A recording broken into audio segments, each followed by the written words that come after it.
നിറവേറ്റാനുള്ള വാഗ്ദാനങ്ങൾ ബാക്കി നിൽക്കെ പുതിയ വാഗ്ദാനങ്ങളുമായി തെരഞ്ഞെടുപ്പ് കാലത്ത് രാഷ്ട്രീയക്കാർ കോളനികൾ ഉൾപ്പെടെ കയറിയിറങ്ങുമ്പോൾ തിരികെയൊന്നും പ്രതീക്ഷിക്കാതെ കാലങ്ങളായി പാവങ്ങൾക്ക് സഹായം ചെയ്യുന്ന ചില നല്ല മനുഷ്യരുണ്ട്.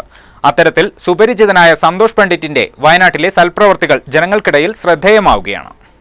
വ്യത്യസ്തത കൊണ്ട് സിനിമയിലേക്ക് വന്ന് അനേകം വിമർശനങ്ങൾ നേരിടേണ്ടി വന്ന സന്തോഷ് പണ്ഡിറ്റ് അതേ വിമർശകരെ കൊണ്ട് കയ്യടിപ്പിക്കുന്ന കാഴ്ചയാണ് ഇപ്പോൾ സമൂഹ മാധ്യമങ്ങളിൽ കാണുന്നത്.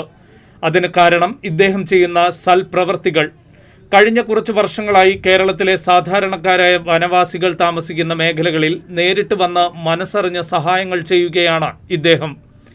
ഇപ്പോൾ ഒരു മാസത്തോളമായി വയനാട് ജില്ലയിൽ കൃഷി ആവശ്യമായ വിത്തുകൾ മുതൽ ചെറുകിട കച്ചവടങ്ങൾക്ക് വരെ സന്തോഷ് പണ്ഡിറ്റിന്റെ സഹായങ്ങൾ സാധാരണക്കാരിലേക്ക് എത്തുകയാണ്.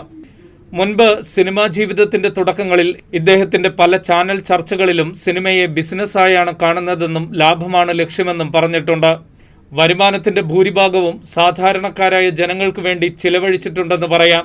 പലരും പബ്ലിസിറ്റിക്കായി മാത്രം നന്മ മരമാവുമ്പോൾ ഇദ്ദേഹം സാധാരണക്കാരിൽ സാധാരണക്കാരായ വനവാസി മേഖലകളിൽ ജനങ്ങൾക്കിടയിലേക്ക് ഇറങ്ങിച്ചെന്ന് ആവശ്യമന്വേഷിച്ച് അറിഞ്ഞ് സഹായിക്കുന്നു. തിരഞ്ഞെടുപ്പ് രംഗം ചൂടുപിടിക്കുമ്പോൾ രാഷ്ട്രീയക്കാർ വോട്ട് തേടി പുതിയ വാഗ്ദാനങ്ങളുമായി ജനങ്ങളിലേക്ക് ഇറങ്ങുമ്പോൾ സന്തോഷ് പണ്ഡിറ്റ് യാതൊന്നും തിരികെ പ്രതീക്ഷിക്കാതെ ചെയ്യുന്ന പ്രവൃത്തികൾ ശ്രദ്ധേയമാവുകയാണ്. സ്വാഭാവികമായിട്ടും നമ്മൾ ചില കാര്യങ്ങൾ ചെയ്യുമ്പോൾ അതിനോടൊപ്പം ഭക്ഷണം ചെയ്യേണ്ടി വരും. അപ്പോൾ ഈ നിമിഷം വരെയും അത് പോകുന്നുണ്ട്. പല ആളുകളും ചെറിയ രീതിയിൽ സഹായിക്കുന്നുണ്ട് കേട്ടോ.